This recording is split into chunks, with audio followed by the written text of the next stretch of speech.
এতিয়া ৩৭ নং ৰাষ্ট্ৰীয় ঘাইপথৰ দাঁতিত তিয়ক অঞ্চলৰ ভাৰতীয় ব্যৱসায়ী আৰু আমাৰ যি ৰাষ্ট্ৰীয় সম্প্ৰসাৰণৰ বাবে আমাক উচ্ছেদ কৰিলে। উচ্ছেদ কৰাৰ পিছত আমাক ক্ষতিপূৰণ দিবলৈ তেওঁলোকে তথ্য পাতিও দিলে। কিন্তু আজি 2015 চনৰ পৰা আমি হাইকোৰ্ট কৰাৰ পিছতো আজি 2022 চনৰ 10 নৱেম্বৰত আমাক এটা 10% পাব লাগে বুলি আমাক এটা অৰ্ডাৰ দিছে ক্ষতিপূৰণ পাবলগীয়া হাইকোৰ্টে। কিন্তু সেই ক্ষতিপূৰণ আজিলৈকে 22 চনৰ পৰা কোনেও আমাক দিয়াৰ ব্যৱস্থা কৰা নাই। সংশ্লিষ্ট জিলা উপায়ুক্ত মহোদয়ক আমি বাৰম্বাৰ সকলোৱে অনুৰোধ কৰি লিখিতভাৱে দিছোঁ। তাৰপিছতো আমি সহায় পোৱা নাই।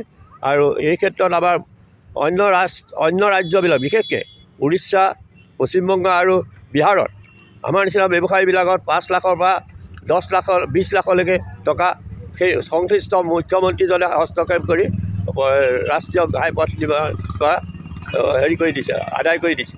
আৰু তেওঁলোকে নতুন ব্যৱসায় পুনৰ আৰম্ভ কৰিছে। আমাৰ ইয়াত আনকি আমাৰ ব্যৱসায় যোৱাৰ পিছত আমি চালামি দিব লাগে বুলি হোৱাৰ কাৰণত আমাৰ বহুতে দোকানে নতুনকৈ দোকান আৰম্ভ কৰিব নোৱাৰিলোঁ।